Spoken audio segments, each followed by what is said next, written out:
What's up, gifted family? Welcome to another episode of the show that is the GP YouTube. Just a reminder that if you support what we do here, make sure to go over to giftedperformance.com and sign up for our automated coaching service. For only $1 a day, you'll get access to 15 highly customized training programs, a macronutrient calculator, our meal planning feature that lets you build and save meals based on your macros, as well as access to our private Facebook group. All subscriptions help us in continuing to put out great content to get you to your fitness goals. Thanks for stopping by, and without any further delay, let's get into today's video. Enjoy.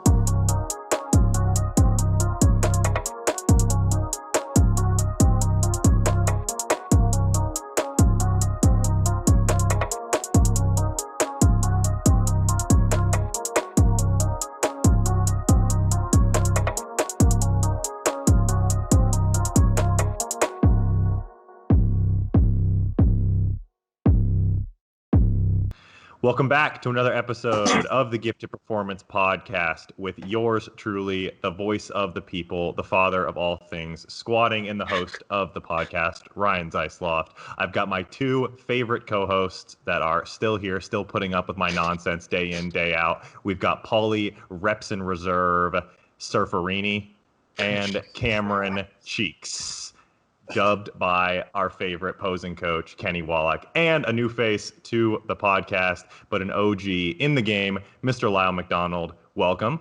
Howdy. Thank y'all for having me. That was a fascinating self-introduction, I must say. I like to be very bombastic with it. But if you don't know Lyle, Lyle is the founder, sole proprietor of bodyrecomposition.com. He's the head honcho of the Body Recomp Facebook group. Over 17,000 members over there, keeps him very busy, keeping all those folks in line. Yeah. Training and nutrition, original from, Lyle, when do you think you started? Early 2000s? No, God, no. I was online in 1995, okay? I was there when all this started, right? So here's my brief bio, since you're going to ask me anyway. So I'm old, born in 70, high school in the 80s. I was a totally unathletic, inactive kid who grew up playing video games and eating suburban white food. Got to high school. We had mandatory sports. So at one point I was lifting weights, riding bikes, and swimming. And I kind of liked that. And, there's that old trite thing about, your passion picks you, that yada, yada. But it did. And I was like, this was all I can. I raced some triathlons. Did all this, and then I went to UCLA to study exercise physiology. Went from wanting to be, I also got into gymnastics briefly. Gymnastics coach, turned into physical therapy, and then I started inline skate racing. This would have been like 91, when rollerblading was still a very new sport. And like so many, I was a mediocre athlete. And, I've been reading all the bodybuilding magazines monthly because maybe this is the month. Maybe this is the month where we find the secret. I couldn't risk not reading them. And I mean all of Muscle and Fitness, Flex, Muscle Media International, Ironman, Muscle Mag International. I remember when Muscle Media 2000 started, and that was just like a breath of fresh air. But I got and I read all the magazines, and I wanted to believe, like we all wanted to believe when we were younger. And I would go pick the brain of my exercise phys professor, kind of Eric Sternlicht, who's been around forever. And he'd basically point out why it was basically all bullshit. There was actually even, and this is at UCLA, there was a story. Weider once claimed a study was done at UCLA on one of their supplements that was a bold-faced lie and got sued by UCLA. Like this, anyway, so he would tell me, and I started going down to the research into the stacks, right? There was no internet. This was 1992, or no real internet. And so I was just pulling papers, and I would rather spend my weekends reading research than being out, with human beings. And then the internet started in 93, really. I had AOL with 4 free hours. They used to give. You had the CD-ROM with 4 whole free hours. And then, my first browser was Mozilla 1. Which did not show images. It had a little box that just said figure 1, image 1 here, which made personal time really difficult. And I was there from the beginning, right? I remember Usenet, which was the early discussion boards, Misc Fitness Weights. And I'm still in touch with some of those people 25 years later. I watched that change into mailing lists. And then I saw forums start, and that would have been early 2000s. And then I was not a MySpace kid because I was 30 something at that point, and it just seemed like a kid's. And then Facebook.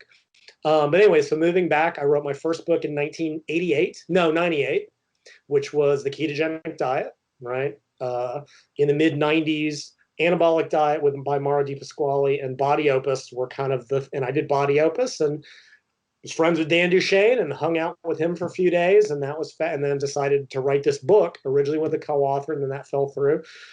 Started my website probably about then. I mean, it's been around. I did a different podcast, and someone was like, back in the day, whenever I searched for anything, your name came up. And he was like, what magical SEO were you doing? What were you doing? And I said, I was the only guy out there. That was it. I was like really, I think one of, if not the first, right? Because I was out of college, so I knew everything, right? And bodybuilding was still mired in, bro science. And I was just like, well, here's what and I was one of the first people really pushing whatever evidence-based fitness. So you can either credit me or blame me for what it's become. And depending on what day you ask me, you'll get a different opinion on whether that's a good thing right now. Regardless.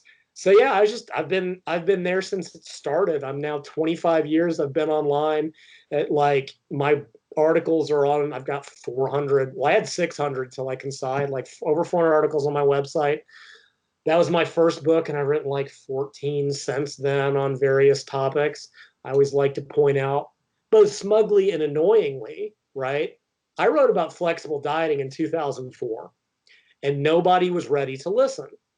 Now in 2020, and even several, right? You can't, what's that?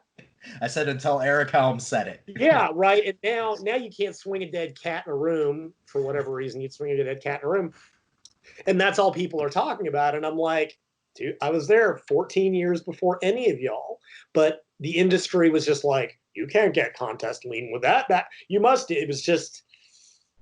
And then Rapid Fat Loss and Protein Book, which, and after Dan died, I redid his Ultimate Diet, and about every 10 years, I write a book, a tome that makes me want to die.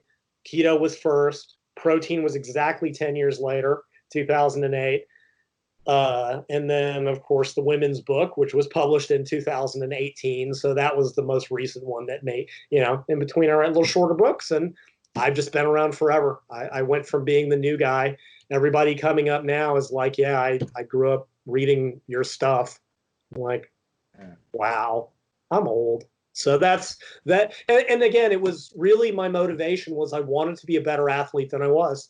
I'd always been obsessed with fat loss because I was kind of a chunky little kid. Performance because I wanted to be a better skater. I mean, I loved pushing weights. I was never better than mediocre at it. I competed in powerlifting, loved it. So it's just always been the science of whatever, nutrition, supplements, weight training, endurance training, human performance. The only thing that I never really delved into was performance enhancing drugs and anabolic. Just a lot of people told me I should have, but I'm like, it's an entire new thing to learn. And there's so many people out there who have forgotten more about it than I will be able to learn. It just didn't interest me because it wasn't what I was into. I feel like with how long you've been along, knowing Dan Duchesne or Duquesne, I don't know how you say it, that you probably know a little more than you let off. Oh, no, I know enough to be dangerous, right? I'm sure you've listened to the times when I've interviewed Broderick on his own podcast. Yeah, those are more fantastic. To try to keep him a little bit focused. I know enough to probably more than sort of the casual person, but certainly I'm not that deeply into it. So yeah, like I said, enough to, and some of it's just by osmosis, and it interests me. Make no mistake. I remember reading the World Anabolic Review back in the 90s, which I'll probably never even heard of. Early, written by these two German authors about steroids. I've got an original copy of Dan's Ultimate Steroid Handbook that somebody sent me. I've got the USH2. So yeah, I've got Bill Phillips' old little anabolic, whatever it was called, research or whatever the thing was. So yeah, it fascinates me. Dan was certainly never dull. The 3 days I spent with him in San Diego he was an interesting guy. Let's just put it that way. So yeah, I probably know more than the general person, but it's never been my area of interest or expertise, certainly. Lyle, what do you think your favorite project that you ever worked on was? I think the one I'm happiest with in terms of just the overall writing style is probably the Ultimate Diet 2.0, which I sort of took. So Dan Duchesne had done the Ultimate Diet with Michael Zumpano, and we're going back to the 80s now, which was apparently an update of Zumpano's original Rebound Diet, which was probably early 80s, and which I've been looking for a copy of for damn near 35 years now, but it is not findable. No one remembers where it was published. It's what early bodybuilding magazine. I think it's probably my favorite as far as the writing style and just the overall content. But my books, even the ones that make me want to die a little inside, or actually do, and that is my every 10-year research tome. As miserable as they make me, I always come out of them having learned so much. And I dare say the women's book, probably more so than all the rest, I was starting from scratch, right? I didn't know any of this except, obliquely through relationships. Like I was starting from square one, learning the menstrual cycle. And then, so like it expanded my knowledge base. I mean, it nearly broke me. Because it's such a complicated topic. I mean, men are simple. Let's just be from top to bottom and inside to out. Men are extremely simple. And everyone's like, when are you going to write the men's book? I'm like, everybody has already written the men's book. There's just nothing. There's really nothing more to be said. It's very, very simple.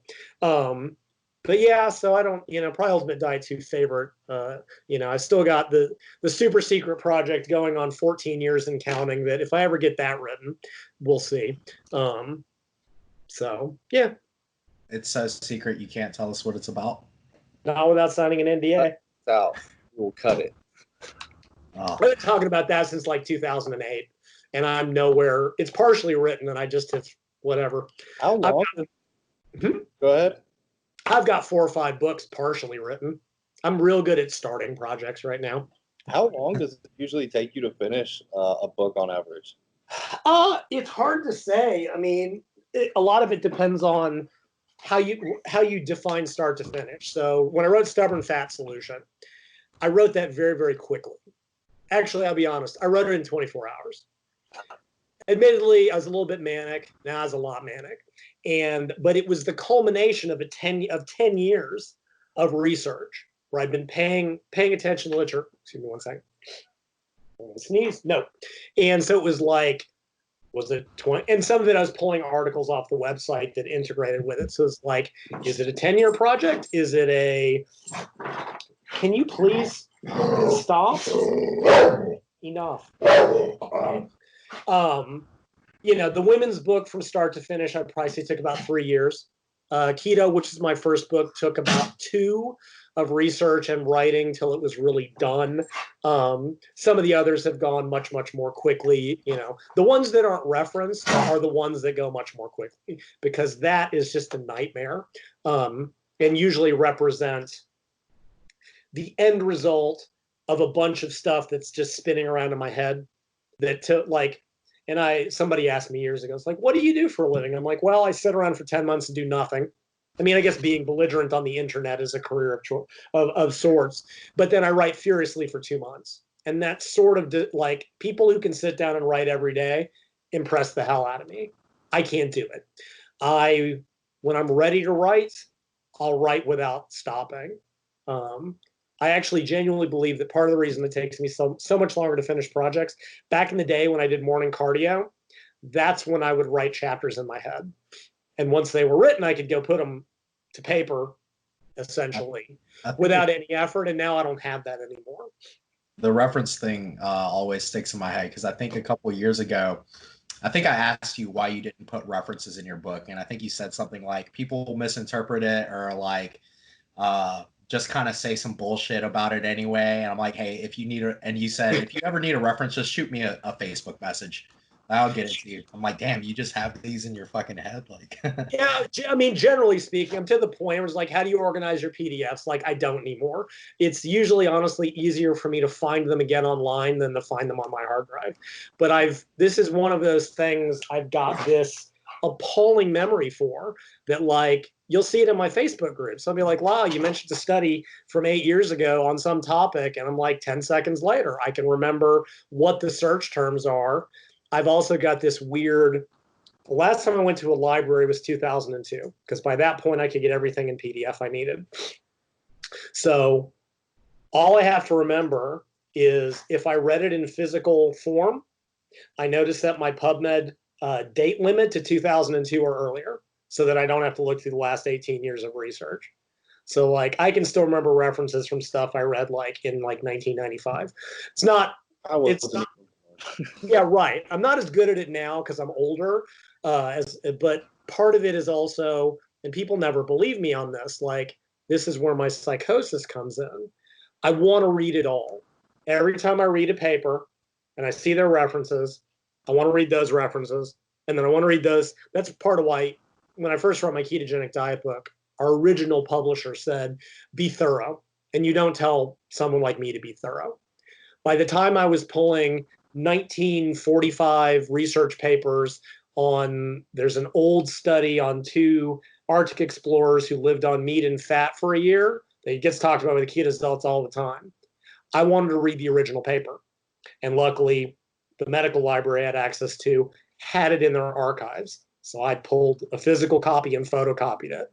Like, I looked for the paper on boxers and meal frequency for at least a decade. Finally found a copy of it in some weird medical library I was in.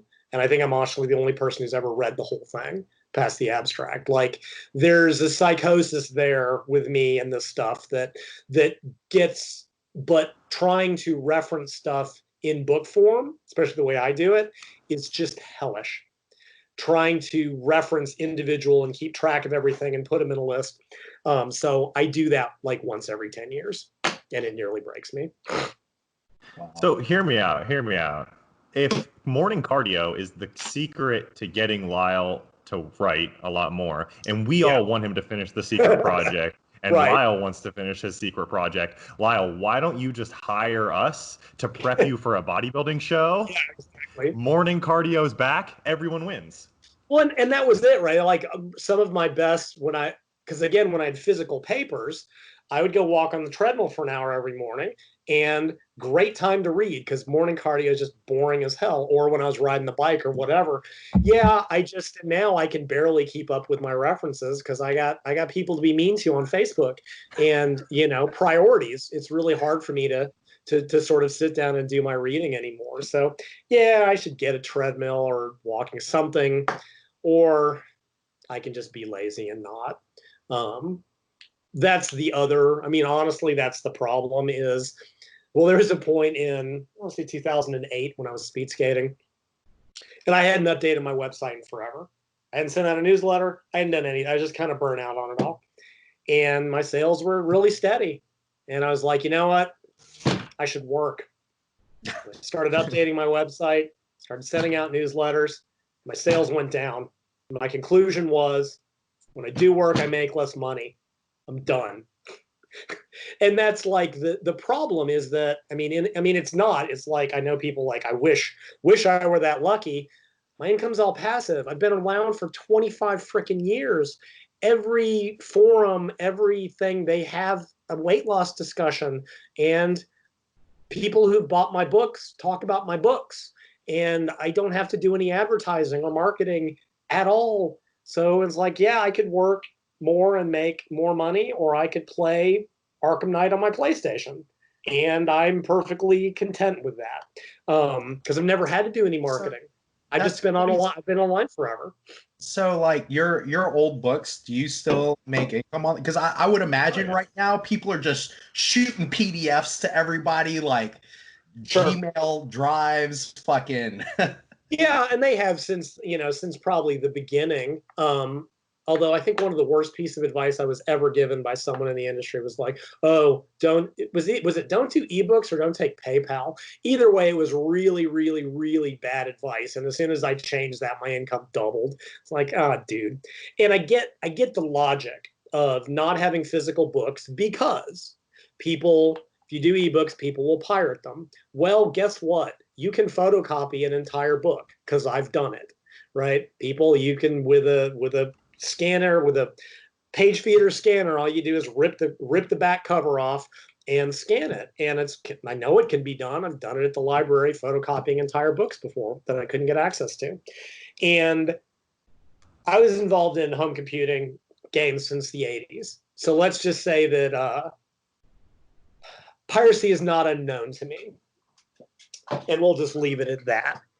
I don't get indignant about it. I truly don't. Because trust me, I've done enough of it over the years, whether it was games or other, and we'll just leave that at that I don't get upset about it. I really genuinely don't. Because I come from the opinion, and I've also had people go, oh yeah, we can totally password protect it. No, you can't. If Microsoft Windows gets cracked the day after its release, I guarantee you cannot password protect my ebook. Right? So don't tell. And even if you could, because I've gotten some of those, all they do is inconvenience me. Because once you forget the password, you're out of luck. I've got a couple ebooks on my computer that I cannot and will never open again. People that are, my opinion and my stance on this is generally, people that are going to pirate it are going to pirate it. And there's nothing I can do about that. People who are going to buy it are probably going to buy it. I'm sure there's a middle position of people that will pirate if it's easy and not if it's not. I just can't be bothered because you cannot make it secure enough. So I just take it as a compliment. People like my stuff good enough, they like it enough to steal it. And I'm okay with that. And people still buy it. I've had people tell me that when they were young and poor, they pirated it. And when they were making a better living, they bought it. And I'm like, thank you. I appreciate that. And if not, well, like I said, I'm not in a position to get indignant about it. But yeah, even keto still sells enough, not as certainly as much as it did when I first released it. Because I think then I found the key to marketing a book, make it take 2 years longer than you tell people. That built up, because for 2 years, I'm like, it'll be done in 2 weeks. And I swore it would be. I absolutely was convinced, right? It's like when they tell you that your kitchen's only going to take 2 weeks to remodel for 2 years or for at least a year. And people were just like, we must have this book. Women's was kind of the same way. I was talking about it for so long that, of course, it was, it crashed my server. My website server because I'd just been talking about it for so long and people couldn't wait to get it. So yeah, I mean, of course, Rapid Fat Loss still sells, probably most briskly of the older books just because of the title. Flexible Dieting doesn't sell as well as it should. I think if people, when they're like, what's the first book you would recommend? Like that one, because it's more behaviorally oriented, but it's got the least sexy title because I'm terrible at titling books. But it's not.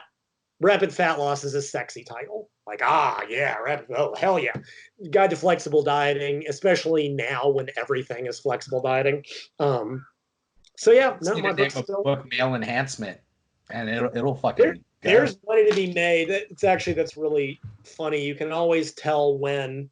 It's like there's a general rule, and this goes back to the steroid thing. We tend to become experts in what we're personally interested in. Right? You want to find a back pain expert? Don't go to orthopedists know, McGill knows, physios know. Find someone with chronic back pain. One of the most educated people about the kidneys that I ever knew was a buddy I knew who'd been on dialysis for 7 years. You want to find someone who knows about kidneys? People study what's interesting to them. And you can always tell when experts in this field grow old. This guy, Michael Colgan is? God, I'm so old. He wrote for Muscular Development way back in the day, and he was, for years, all he wrote about was optimum athletic performance. And all of a sudden, all he wrote about was hair loss and erectile dysfunction. It's like, you turned 50, didn't you? There's another individual. What's that? Too much DECA, right? After too many years of DECA. And there's another. People are like, hair loss. I'm like, I don't care about hair loss because I'm not losing my hair. You want to find a hair loss expert in this industry? I can think of one because he's been going bald since he was in his 20s. He's the go-to guy. So yeah, like we tend to sort of just like study what interests us by and large. I don't know why I'm talking about this. Anyway, moving on. So yeah, that's just that's me in far too long of an introduction. I got involved in sports when I was 15. It's all I wanted to do. I retired briefly, 3 or 4 years. I was real burnt out on it. And that happened when I retired from athletics. When I stopped being an athlete in 2012, because I'd pursued that since I was about 16, I didn't care anymore. I didn't read a paper for several years just because I'm like, well, I mean, it's true. Most of us, they talk about, what is it? Most psychiatrists and psychologists are crazy. They're trying to fix themselves. Most dietitians were overweight. They're trying to fix themselves. I was trying to fix myself, and I happened to turn it into a very lucrative career by being on the internet at the right time. And I truly was. I was just the only guy for a decade. I don't think Eric Helm showed up till mid 2000s. And he even told me, he's like, I was reading your books when I was, in college. And, and then they're the new generation. And there's another one, I came up with Pat Arnold, if you know him, Bill Roberts, you probably don't know, Bruce Neller, Duchesne, who, when he first got on the internet, when he got let out of jail the last time, those are the guys I sort of came up. And I think by and large, I'm the only one that's left. Most of them seem to have kind of gone elsewhere, and I'm still hanging on 25 years later.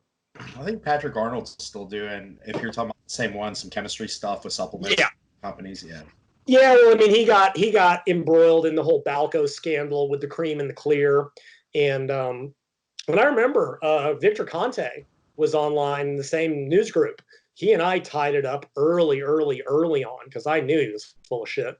And then, he got popped, and Pat Arnold got popped, and I know went to jail for a little while. And I'm sure he's still around, but I don't think he has quite. Bill Roberts he went to T Nation. He was just another steroid guy. And I think Neller went and got into a more mainstream career. So anyway. All right, what do you guys think? That's me. Want to talk about some female fat loss? Yep. All right, let's do it. All right, so that was going to be our big discussion today. Like Lyle said, male fat loss, it's been covered. That dead horse is probably being beaten as we're speaking at this very moment. So let's talk about a little bit about kind of the female side of things. The first question I had for Lyle was, so let's take untrained men and women, so never trained before, talking about relative rate of muscle gain. So let's just say relative to their starting point, 90 kilo male, 18-ish% body fat, 60 kilo female, 28-ish% body fat. Right. Relatively speaking, who's going to be gaining muscle at a faster rate, or will it be about the same? That's what's really interesting. In untrained, it is in relative terms, like percentage, really, really, really similar. Now, obviously, that means in absolute terms, it is significantly less in women, right? If you look at some of those early untrained studies over 6 months, a woman might gain 3 to 4 pounds of muscle, actual muscle, and a guy will probably gain about double that. And a lot of that just reflects those differences in starting points. And that then raises some other and also you see the same thing in strength gains by and large, in the sense that relative strength gains tend to be very similar. Women actually often make slightly better relative upper body gains, which probably reflects more coming from a less trained status. And even like, but if they're both untrained, right? And that's true. But if you just look at like many of the just daily activities, daily lifestyle, traditionally men just frequently do more things with their upper body, probably because one thing you do see is there's a difference in muscular distribution in women and men. Men tend to be a little bit more even upper body and lower body. Women are definitely more lower body dominant in terms of their muscle mass. And you see that when you start looking at relative strength levels. In lower body women, 85 to 90% of men's strength levels. For upper body, it's more like 65 to 75%. It's much, much, much less. And that is just simply due to not having as much upper body muscle mass to begin with. Women may make a little bit. I mean, we're talking percentage points. It's not like it's double in terms of relative strength gains, percentage-wise for upper body. What is also interesting, and I think this goes to your next question, a paper literally came out like 4 days ago, right? Because the question then becomes, okay, well, this is an untrained. We know there's these different proportions of muscle mass. Women have whatever, on average, about 75% of the muscle mass of men in their upper body, 90-ish% on average in their lower body. Is this genetic, biological? Is it training? Right. And certainly when you look at a lot of the older studies, I do think you have to, especially starting to look at that, even in athletes. Men have all, or boys have always done weight training from a young age. It was just part of our, and sports, right? I grew up in the 70s. All boys did sports, and women's sports just wasn't, until Title 12, which is the late 70s, just wasn't there.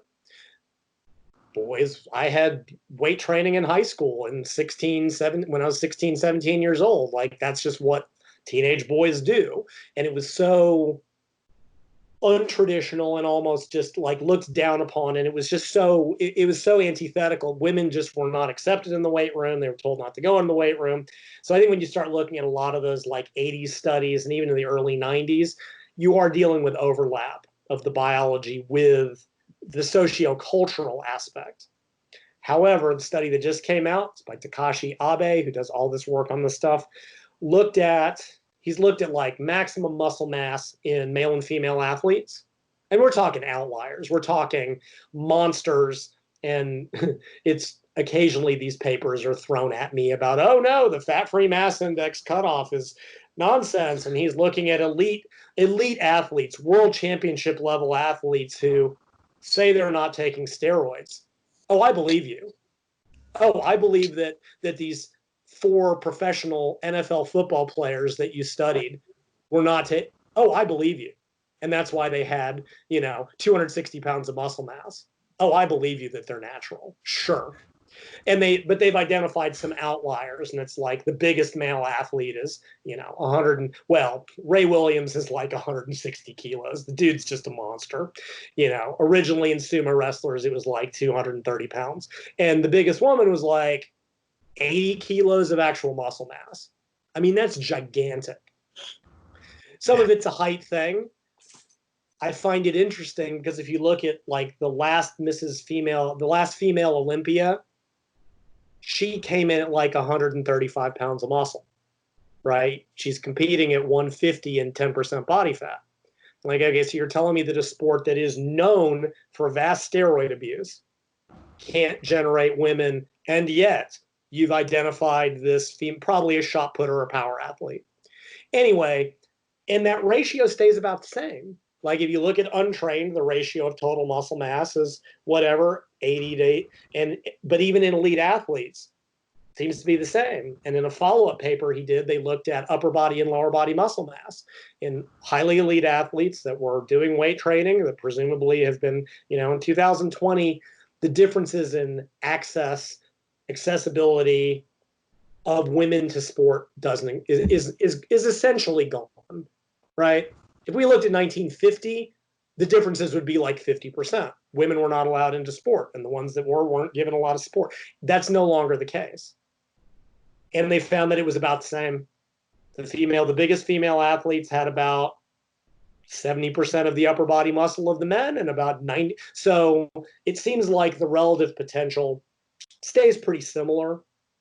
And so that suggests the biology to it, that there is simply, and whether that's being determined by absolute testosterone levels, which is probably a big part of it, because we know that women with even above average testosterone levels or even high average do carry more muscle mass. Like there's been a lot of downplay of, oh no, testosterone's not important to women. And there's a lot of politics in that we're not getting into. But even within the normal range, there's a difference. When you look at women with polycystic ovary syndrome, they have double the testosterone levels. They are found at a much higher percentage in elite sport because they have an athletic advantage.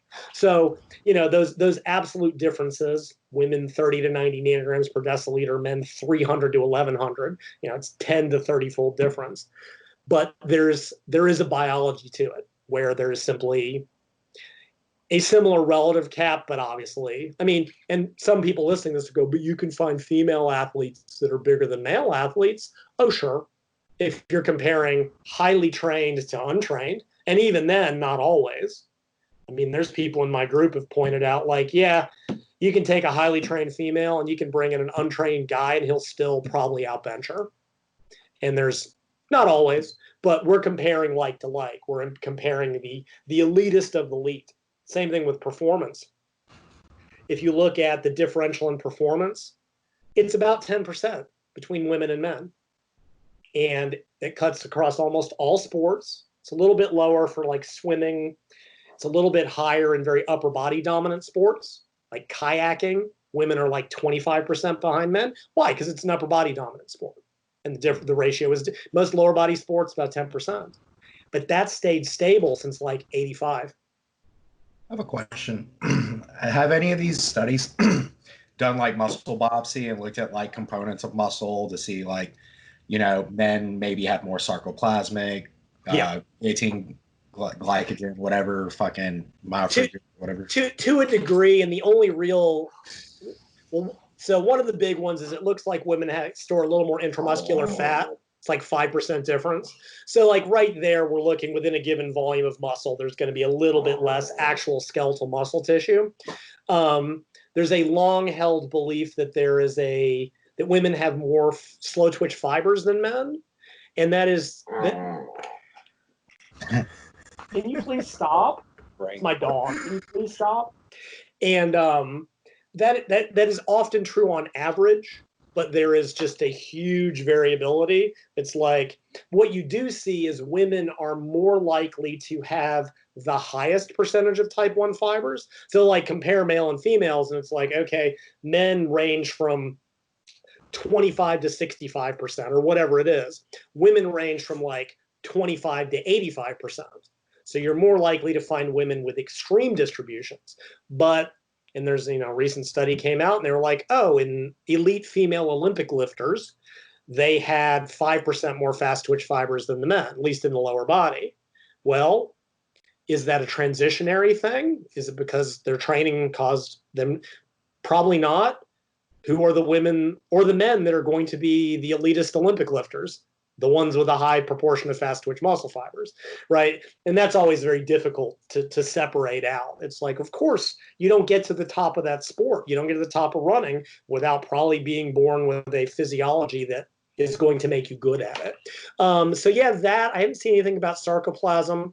And I mean, they're only really starting to get deeply into that since that recent paper, which is going to be fascinating to see what falls out of that with all the volume arguments that are going on. Because it's like, yeah, I bet the high volume, we're going to find, just like the bros said, that high volume pump training, it's fluid.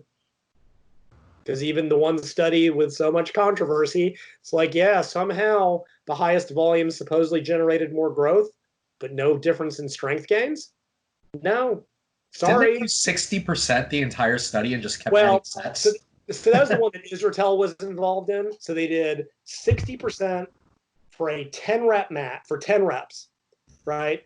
They had 4 reps in reserve. So basically they could have done 14 to failure, right? Which, okay. But 60%, isn't that like a 20 RM? Well, I think it sort of depends on the individual. Yeah, it really does. But basically they did sets of 10 with 4 reps in reserve. That's what they reported. But to make it even a dumber workout, so they did like squat, RDL, bench, row, or pull down or something. They didn't do all the sets in a row. They did like a circuit. Oh. So there were 10 minutes between every, let's face it, that's a warm-up set. So wait, it's a warm-up set. I'll check off on that. Oh, he loves that stuff. That's his whole thing is maximum recoverable volume, even though in the last 2 years he's backed way off of that. And his most recent thing in a recent paper, he was like, pick a range of 10 to 20 sets per week. God, that sounds so familiar. It's almost like I said that 2 years ago. It's a far cry from the 30 to 40 that we heard from a couple years ago.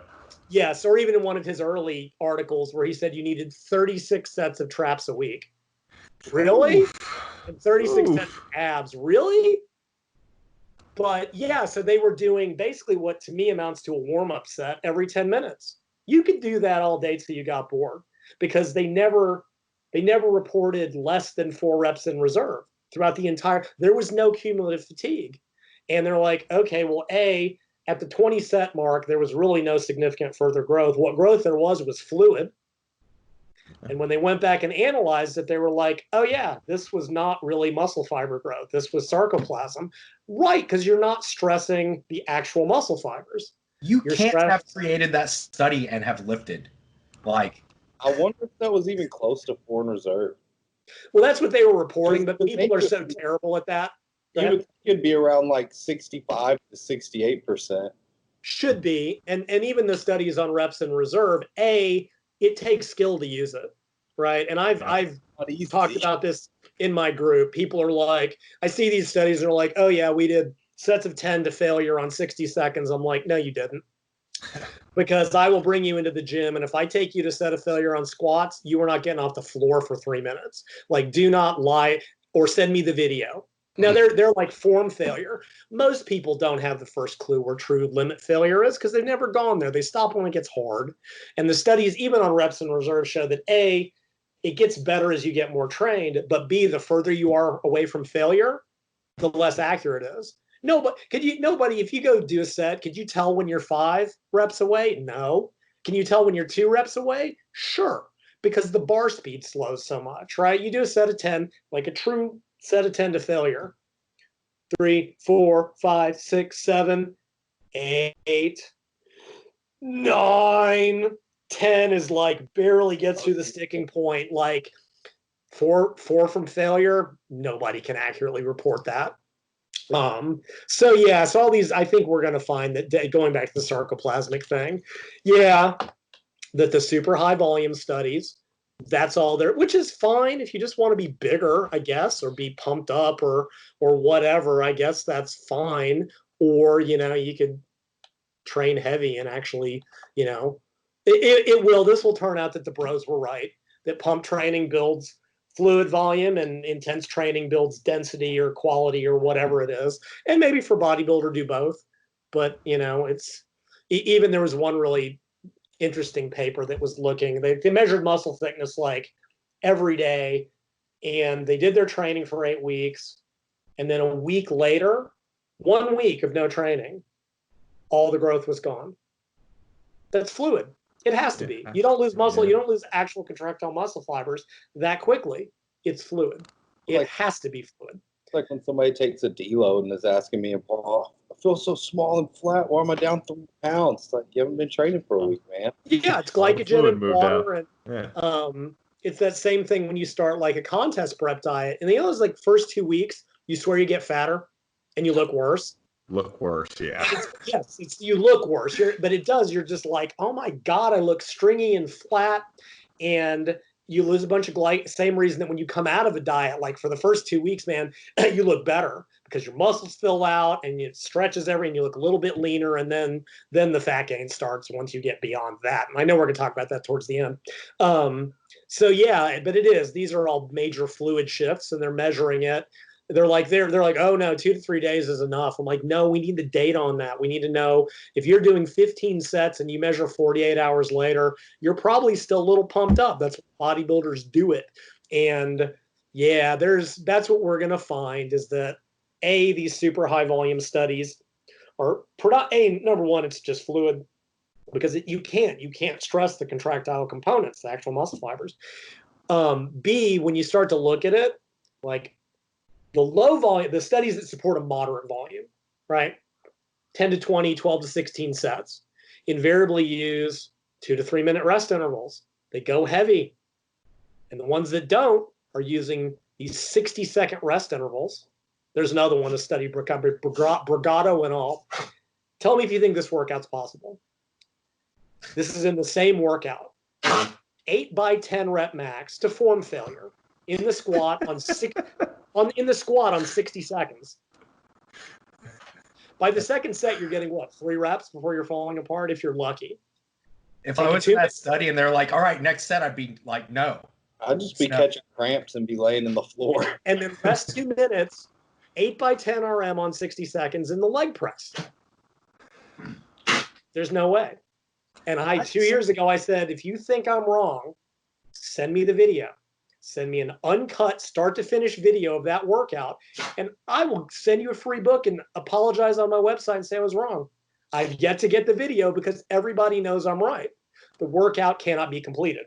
Research, resistance training research study methods just frustrate me to no end because it's like, okay, we did 4 sets of 10 with a 10 RM. I'm like, you can't do that. Yeah, like fucking fourth set is not 10 reps.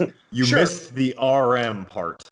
Right, and that's the problem is if you're not well trained, you don't stop at failure. You stop when it gets too hard. And that's just, and it's true of most sports that, you know, most people quit when it gets uncomfortable. And because I put up a bunch of videos, I did a lot of low volume, super high. I mean, we're talking to isometric, push into it for 10 seconds failure. I have squatted to failure deliberately. And I defy 99% of trainees to squat to true failure. Now, do things go awry on low rep sets every once in a while? Sure, people miss singles, but I defy most people to and here's why I'm defining squatting to failure, where you descend, attempt to come up, and either get pinned out of the hole, get halfway up, have to lower the bar, and dump it onto safeties. Okay, that is squatting to failure. And if you have never done that, you don't have any clue how close to failure you are. Because if I bring you into my gym, and at one point before we got into Coronaville, I was about to issue an old school MFW challenge to some of these people and go, I'll fly you to Austin. And if you can survive the workout that I get to supervise, I'll pay you. Can't do it now because I guarantee you, even if I put you on a leg press, there's another research group that did take videos, and they took a guy on the leg press to true can't make the rep failure. And that dude crawled onto the floor and collapsed. Do not tell me you're doing this 8 time on 60 seconds because you can't even believe it's possible. I don't believe that any and it is. And I mean, it's better now. The resistance training researchers have typically, supposedly, are in the gym. And it's like, do not tell me you think this workout is possible unless you, like most, have no clue where failure lives. Well, like, so for my thesis, I did an RIR. I'm still writing it. It's taking me forever to write. But, like, I had them take every single set to failure on bench press with 80%. And every set, most of the participants dropped, like, 3 or 4 reps until they only had about 3 reps. And then they could kind of recover enough to repeat a few reps on their last couple sets. Yeah. But, their reps quickly dropped from anywhere from 8 to 12 to, by their second set, like, 4 or 5 reps. Like, reps. That's you know, so unless you're dropping the weight by 20, and I did a little short ranty video, and I was like, these workouts need to be videoed, right? We are in the era of social media and video cameras. If you want to show me that this workout was actually done as described in the paper, let's put a video up on Instagram. It's not that hard. And all I've seen is excuses because I read a paper and it was in Women, and they were looking, I think, at low load training and high load, and they tested their 1RM, which is always questionable, right? If you're not trained, I love it when they're like, we took untrained individuals and tested their 1 rep max. Oh, sure you did. I believe you, because that is going to be such a valid measure. And then they had them lift at like 60% of max or something. And okay, so somehow at 80%, and like somehow some of the women, something like that, only got 1 rep at 80% of their 1 rep max. Would you like to explain that to me? Dude, but then at 30%, one woman, they reported 450 repetitions on the lat pull. That's like 17 and a half minutes. Show me the video of what was being done. I get it that women have more endurance than men at lower intensities, 450 repetitions. Okay, if you say so. Man, you just struck How so many many effective reps is that? 2 at the very end. You just struck a nerve with me too in terms of classifying participants. I think it was one of the Barbalho studies or whatever that said like trained females, and then you look at their 1RMs and it's like a 92 pound. Like, well, and there's, without getting deep into the woods, there's a lot of, it looks like the Barbalho data is problematic at best. The paper just came out. They just did the big old analysis. And as much as I hate it to be the case, I think they're probably right. There were always, like, I reported on a lot of those papers, and I tried to read through the math paper that they wrote. Basically, they were just like, the data in the aggregate is improbable.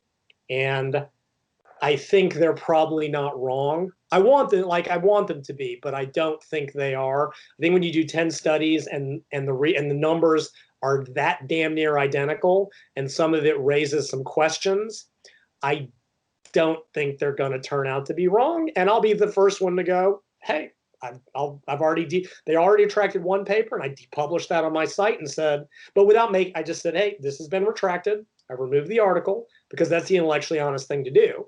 I'm not just going to make it disappear and pretend I didn't report on it. I'm going to say, this was officially retracted. This needs to be on my web. And if the others end up being retracted, I will be the first person to go, hey, it sucks. And any lab that fakes research should be held to accountable. They should never be able to publish again. So yeah, but you see that, and they're like, have been training for 3 years. Even in Brad's original volume study, you look at their strength levels, and it's like, oh, their bench was 1.2 times body weight, and they've been training for 4 years. Like, they haven't been training very well, clearly, or they don't know how to express a 1RM. Because if you look at the typical strength charts, I'm like, it's decently intermediate. Like, it's like advanced novice. It's like not, and their squat was like, whatever, 1.5 times body weight. And I'm like, yeah, okay. I mean, you can train for years. And as the British like to put it, you can faff about the entire time. Watch people in my gym do it constantly. And, they've trained for a decade, and they're still like, okay, you're still only benching 185. Like, all right, whatever. So that is a training status. And again, you have to be skilled to express a true 1 repetition maximum. There was one paper, I think it was one of the Barbalho papers, and again, those might be all thrown out. They were like, oh, we tested 10 RM. Well, that makes way more sense. If you're going to study bodybuilding types, don't test a max single. They don't know how to do it. That takes practice. Testing power lifters do it, and it might be a valid measure. Because what happens, right, is we go, okay, here's their 1 RM. It's probably 20% below what it really is. Well, we set it at 80% of their 1 RM. Well, I got news for you. That's now 60% of their maximum. Automatically, anything you're going to throw out is completely inaccurate. But what I was going to also just finally, and we'll get back to the actual topic of our podcast, when you start to aggregate the studies, you look at the 6 or 7 that found that moderate volumes gave the optimal growth and higher were no better. They tend to be higher quality training, truly heavier with long enough rest intervals to be quality training. And when you look at the higher volume studies, it's this 8 to 12 RM on 90 seconds. No, it's 8 by 10 RM on 60 seconds. No, it's 10 sets at 60% with a 10-minute rest interval. It's all super low quality training. And what I believe is that when you are training like that, and this gets the effective rep thing that Cameron brought up, that you have to do that many more sets to compensate for how low quality it is. And a paper just came out supporting that idea. And this is sort of complex. So they trained one leg and the other leg, and they did, oh God, what was it? They did like 3 sets to failure, and then they matched the workload, but it was not to failure. And what they basically found is that if you did 3 sets here to get the same growth, you had to do 4.5 sets when it was submaximal. Well, there you go. There's your answer. If you're going to train like that, you probably have to do at least 50, 1.5 times as many sets. And that, to me, starts to build a model that includes all the papers. If you do 8 sets to true limit with 2 minutes, and you want to train lighter with a shorter rest interval, where you're only getting 2 effective reps per set instead of 4, well, now you got to do 16 sets. Boom. There's now no contradiction. But that doesn't mean that, 15 sets per workout is what everyone should do. It's like, no, within the context of training like that. And again, you look at the old pros, Arnold, and they trained hard. I mean, they were probably within it, but they didn't really train to limit failure. 1 to 2 reps of failure, they pumped it up. A lot of their sets were warm-ups. So to me, that sort of brings it all together as far as Because any model, you can't just go, I don't like those papers, throw them out. It's like, yeah, we need to sort of find some, and I think that's the conclusion. Anyway, back to your question. Potential absolute muscle gain for women over a career of training, based on what we talked about for an hour. My general rule for men, if you're at the top end of your genetics, maybe 40 to 45 pounds of muscle over a career. And that's going to be maximal. Not all men will get that.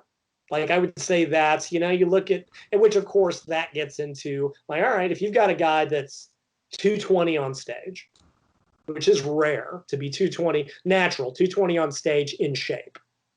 That's rare. I guarantee you he weighed 180 in high school. If you ever want, what's his name? Nima Inyang? There was a big bodybuilder. Nima Inyang, something like that. I'm sorry, I'm going to get his name wrong. And we talked about that on a different podcast. I mean, the guy's huge. Like, he's bigger than any natural bodybuilder you've ever seen. But you look at pictures, when he was 14, he was bigger than most naturals now, right? Guys that start big end big. The guys who were like $140 in high school, they might get to 180, 185 at a reasonable body fat percentage. And they'll compete. If they compete in bodybuilding, they'll compete at 165. Yeah. Right. That's still, whenever people are like, oh, you'll see exceptions to this 25, this fat-free mass index. Yeah, you will.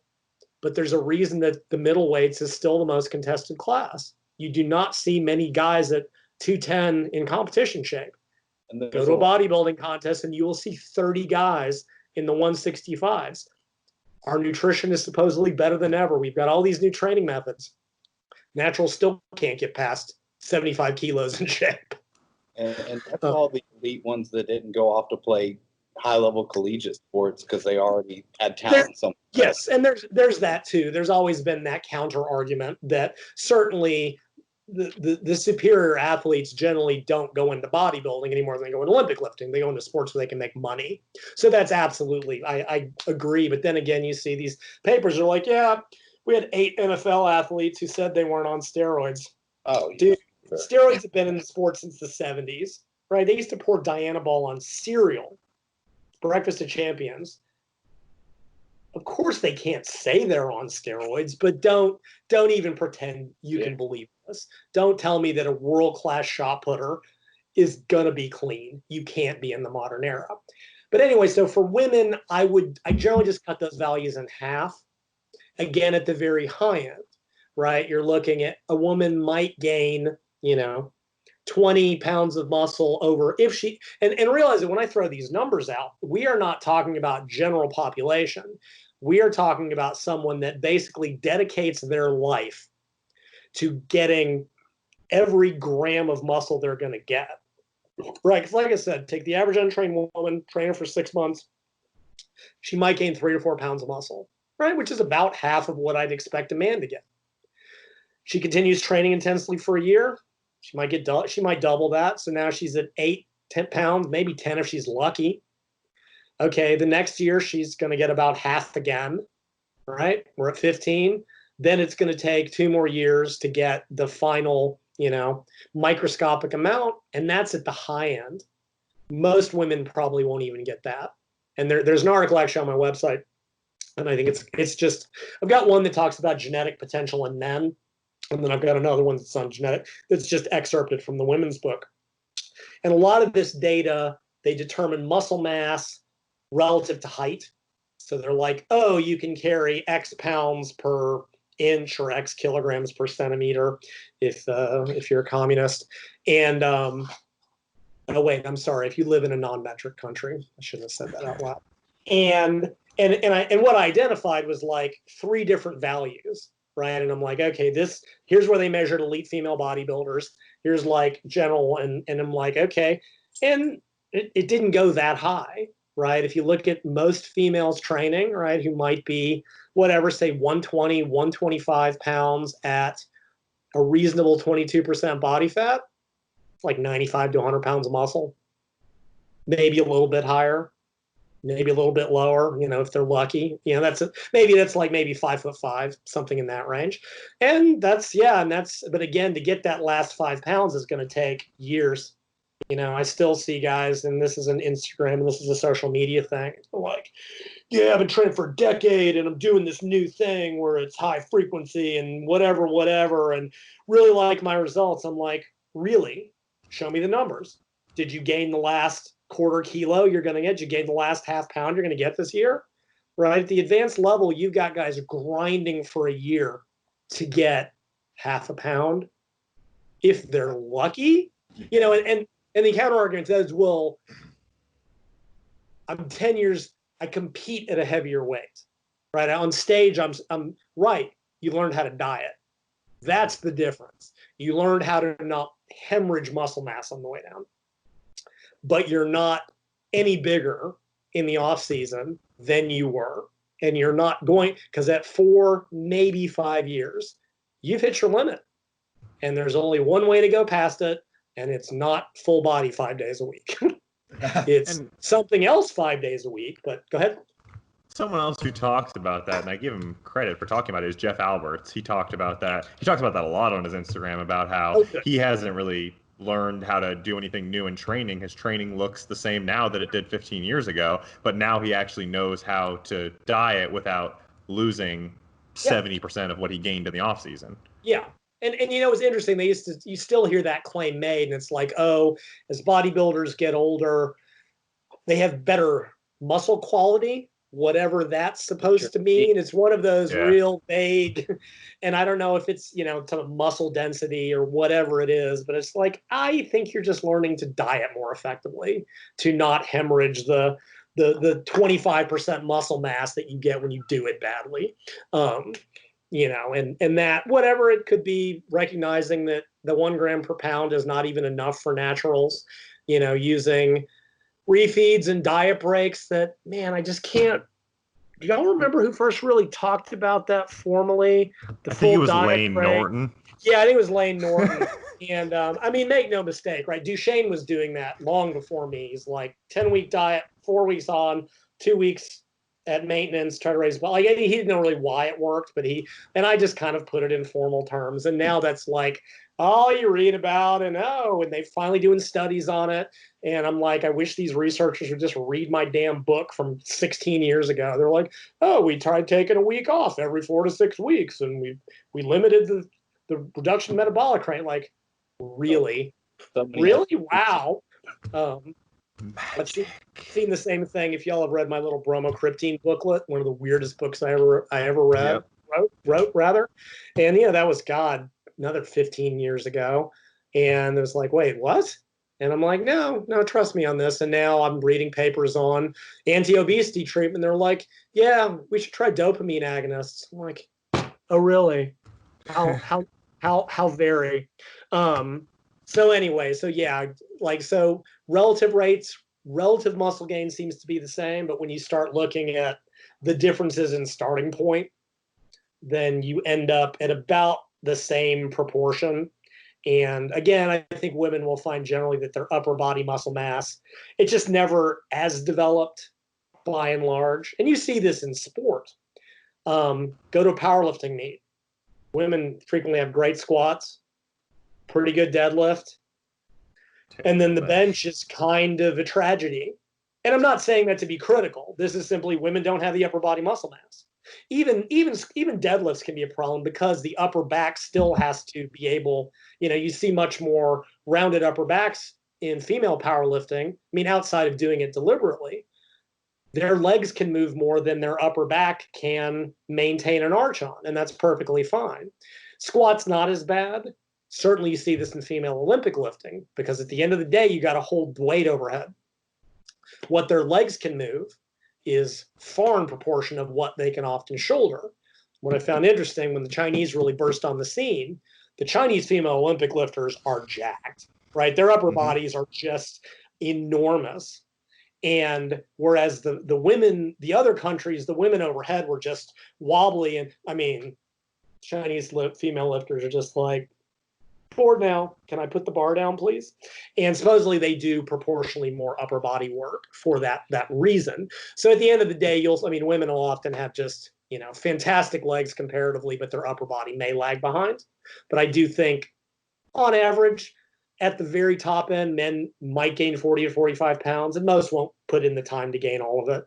And women, 20, they're lucky. 15 is probably realistic. And in this chart I gave, what I said was, okay, look, if you've been training several years intensely and you're only in row 1 or column 1, if you're at the high end of column 1, you might make it to low end of column 2, but you will never make it to column, right? If you're not there after 3 or 4 years of training, you're never going to make it. And it was the same thing for a guy, because guys, there is no genetic limit. I can get as big as I want. No, you can't.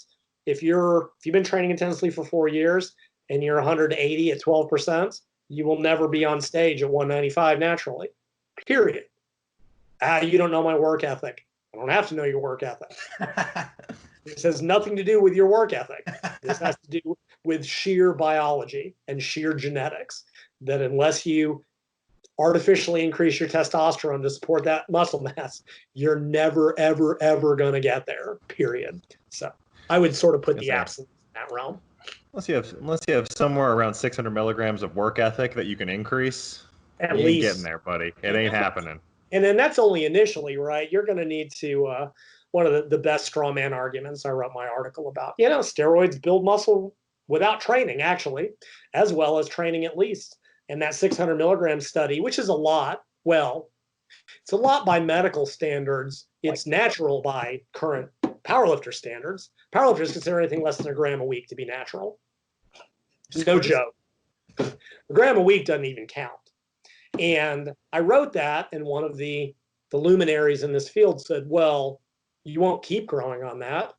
Well, I never said you would, right? I didn't. Another guy that got really mad was like, well, won't make you a bodybuilder. I never said it would. I didn't say it would give you symmetry or even development. I didn't say it would get you contest ready. I said what I said. And I mean, that put on, was it 20 pounds of lean body mass in 20 weeks? And some of it was water, make no mistake. They did back the measurement. Their strength went up, their muscle fiber went up. They did a similar study in women, actually. They gave them a testosterone cream that took them to like the high normal range. And some women went to like low men's range. And they saw increase in strength, muscle mass, increased type 2 muscle fiber area. And yeah, testosterone is awesome. But if you're 185 after 4 years, that is the only way you're ever getting bigger. Which actually takes me back to a previous question that I do want to, the fiber type thing. So it said, on average, women may have a little bit lower fiber types, but individually you can't tell. However, an extremely, extremely regular finding, women often have a larger type 1 slow twitch muscle fiber area than men, and a much smaller type 2 fiber area, right? So they may not have percentage less fibers, but the size is very, so again, is it biology? Is it activity? Now, it's probably activity. Because when you look at untrained, you see that very reliably. When you start looking at athletes, a lot of that disappears. But here's where it gets really interesting to me, and maybe we can theorize about this. They did a study on there's like an 80s study. They used to study bodybuilders all the time, and then they kind of stopped. Now they're starting again. And Allway, who did a lot of this fiber type research, looked at elite male and female bodybuilders. What they found was the males, their type 2 fibers were much larger than their type 1. Much. But the women, they were equal. What that tells me is that the women started with smaller type 2, which is a very regular finding, and just caught up to where it was even. But then that raises the question, okay, are they training improperly? Are they training properly? Like, is there a way, I mean, does that mean that the men have more potential for type 1 fiber growth with low load train or whatever it is? And some research says maybe, and some says probably not, and don't know yet.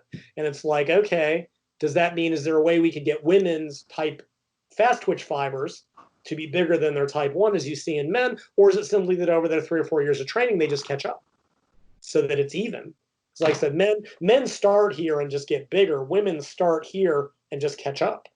Well, I guess that's really interesting, because if you just look at the habits of many females when they train, a lot of times lighter loads, go for the burn, higher rep. Yes. And presumably, and again, this was bodybuilding in the 80s, and were probably still training a little bit pump stuff, but that was also when steroids really came into the sport. That was watching something, a documentary, and, Bev Francis really changed the game, right? If you go get really back in the history of it, early female bodybuilding is not even as muscular as bikini is now, right? It was just like fit. It's what bikini was 4 or 5 years ago, where it was just like generally fit women. Rachel McLish was getting a little bit muscular, a little bit more. And then Bev Francis came out of powerlifting, and she was just gigantic, comparatively speaking. When they gave her the Olympia or the Miss Universe, whichever it was, boom, suddenly female bodybuilding was in just a battle. The women got bigger and bigger and bigger and bigger and bigger. Even Corey Everson was very muscular for the day, but Bev, because she came out of that power. So yeah, it's hard to tell what's biological, what's behavioral. When they do these studies and actually start to push women, they've done a lot of fiber type stuff, and you see these changes. But certainly the training component, I've never met a dude that didn't want to go heavy all the time, ever. Sure, they're out there, but by and large, usually too heavy. Whereas traditionally with women, it was a fight. It's changing. Actually, it is. I've seen, because again, I've watched it for 25 years. I have watched the fitness space and the gym space, the attitudes change. And I'd say in the last 5 or even 10 years, the mentality or the acceptance of women lifting heavily has changed drastically. And I think it's one of the things that, as much damage as Instagram nonsense causes, women have also seen that, okay, there are women out there just moving heavy weights. We've got a few women deadlifting near 600 and retaining, and I hate to use this term, and I'm going to qualify it a million times because I know about retaining their femininity. Now, I'm not meaning that I don't want people to jump down my throat. Realize that that's a definition that I don't get an opinion on. Hopefully listeners know what I mean by that, the very traditional definition, or that even that it doesn't matter. I've noticed an explosion in female powerlifting where it's about just how much you lift. That's all anybody cares about. And once women get into that, man, they just really, I don't have to worry about any of that ancillary BS. This is the sport I was born for. And it's awesome. So I've really seen a big change, and it would be interesting to redo some of those earlier studies to see if there is a change now that the sociocultural environment has changed so much, whereas the women might be studying or training very differently are coming from an environment where they did play sports from a very early age. Because you want to get super speculative. Someone asked me years ago, or someone observed, they worked at a gym where there were a lot of guys that grew up on the farm. They're out in Oregon. And these guys were big. And these guys were strong, right? Because when you grow up on a farm, compared to baling hay or moving a cow or a bull that doesn't want to be moved, lifting a bar off the floor is really easy because the bar's not trying to kick you. But what she also noticed was even when they stopped training, they didn't get smaller.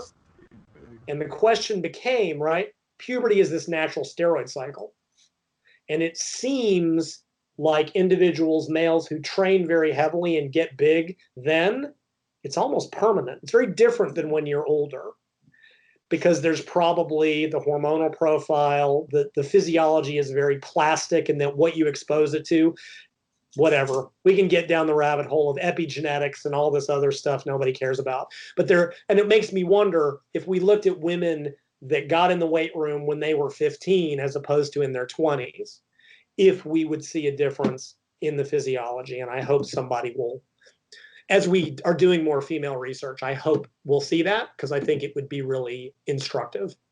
I think if you sample some of the top CrossFitters, the top female CrossFitters in the world right now, even when you interview them, they all talk about, oh, I was in gymnastics when I was 13 or 14, or I was, doing this competitive sport when I was 13, 14. So I think there's a lot of a lot of credence there to what you're saying. But you mentioned a study where they looked at the muscle fiber types of Olympic weightlifters, and they noticed a greater proportion of type 2 fibers, right?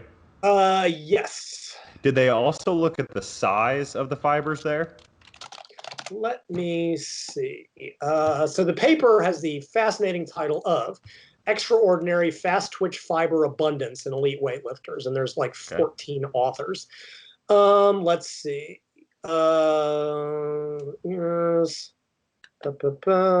It's mainly talking about percentages. Let me see if size appears anywhere in here. That wasn't the paper that Andy Galpin is on, is it? That is exactly the paper Andy Galpin was on. That's how I found it so quickly. Okay.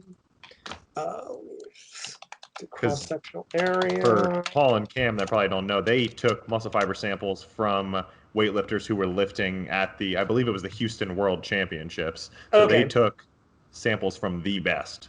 Yeah, these were world, Olympic, and national caliber athletes. Like these were participant accolades included 3 Olympic Games, 19 World Championships, 25 national records, 170 national, international medals. Blah, blah, blah. Finding was that these athletes displayed the highest pure 2A concentrations ever reported, with world champion females expressing 71% of type 2 fibers. Blah, blah, blah. Heavyweights accounted for 91% of the okay. And his conclusion, I know this is something that he's kind of been thumping the drum on, is these results collectively suggest that athlete caliber and or years competing in the sport determine fast twitch fiber percentage more than sex, right? Because the men and the women were not only similar, but some of the women had a little bit higher. That's a tough one, right? There's been this long-standing debate of how much can you shift fiber type percentage. You may have seen there's another twin study he did. Twins, one ran for his entire life and had like 90% type 1 fibers versus the untrained twin. It's hard to say. There's definitely some conversion going on of these hybrid fiber types. And maybe that's it. Over 12 weeks, maybe if you train for 20 solid years, you do see these changes based on what kind of training that you do, which is both interesting and irrelevant in the big picture, because it's going to happen if it happens. It's not going to happen if it doesn't happen. And realistically, if you didn't, because again, the way this study would have been ideal is, we just happened to test the right people 20 years earlier and knew what their fiber type, but you can't do that study. The Germans probably did that study. We can't do that study because we can't identify ahead of time who's going to reach the top, because we don't, at the end of it, all you know is that this is where did they start? Was it genetic? Maybe the women started at 70 and ended at 70. We don't know, because generally if you're not good at something, you quit. Unless you're me and I doing ice speed skating, in which case you stick with it for 5.5 years in a miserable sport that you're no good at. But that's just me. But most elite athletes were good from an early age. Biology, environment, both, don't know. But I know he's done a lot of really interesting work on that. I have a thought, and maybe I haven't thought about this enough, so it'll sound dumb. But I'm sort of thinking like with female athletes too, I think they have a little more like wiggle room in terms of PED use, because they don't have to worry about crashing their their androgens and it being crashed for so long, and plus some of their choices are their PED choices like are already decent choices for getting around drug tests. Sure. Yeah, and that's even then, I start looking at elite athletes in any level, and it's like, even with the CrossFit example, CrossFit has a huge drug culture. Huge. When everyone's like, oh yeah, Froning's like 240 and ripped, like, oh yeah, that's CrossFit. Sure. At Glassman 5'8". Glassman said it was better than bodybuilding for gaining muscle. So, oh yeah, that's just totally because he smashed Ruth or whatever they talk about. So yeah, that, this is always a huge confound when you look at elite athletes. Like I said, when I see these, they're like, oh yeah, we found a female outlier, and what the data looks like, it's like, here's most females, and then boom, we've got this one. And then they conclude this may represent the upper limit of, well, yeah, it might, but on average, 98% of people aren't going to get close to that. And I'm sure she was probably 6'2". Usually athletes in those types of sports are not small. Even that's becoming, they've sort of brought that up. And I brought that up in my series several years ago, which is all lean body mass is not muscle, right? Glycogen, water, connective tissue, minerals, even fat has 10 to 15% lean body mass. And another paper, again by Abe, I think, basically was like, yeah, we found that fat cell, so when you gain, when you're up at 30% body fat, some of that LBM it's not, and that's not this whole fat-free mass index debate. And for people not familiar with it, the idea is that there's an upper limit of muscle mass. And originally it was nobody can get past without drugs. It's like, no, some people can get past it without drugs. And we found about 15 of them over but realistically, you're not one of them, right? Realistically, unless you were born at 22, you're not that person that's going to get past it. But it's like, okay, we look at these big football athletes who are 35% body fat and they have all this lean body mass. It's like, right, diet them down to 12%. And then let me know what happens. Because by the time they lose glycogen, water, connective tissue, the roughly 10 to 15 pounds of lean body mass in their fat cells, they're going to end up, even sumo wrestlers are what, 50% body fat? Yeah, I'm sure they top out at 120 kilos, 250 pounds of muscle mass. Diet them down and let me see what happens. Although this also led, right? So we know that when you gain weight, you gain about 1/3 lean body mass, regardless. Back in the day, we decided that to win the Olympia, should eat till you hit 900 pounds. You should have 300 pounds of lean body mass, and then diet back down to contest shape. It doesn't work that way, but we had a lot of time on our hands. In early internet days, there were only like 6 websites. I'm like not joking. Nobody knew what to do with this stuff. So there were like 6 websites, and you could visit them all in a day. It was great. So yeah, I don't know if that sort of answers that maximum muscular potential, or if we even really got to hopefully we got to the question eventually. I think we did. I think we knocked that one out.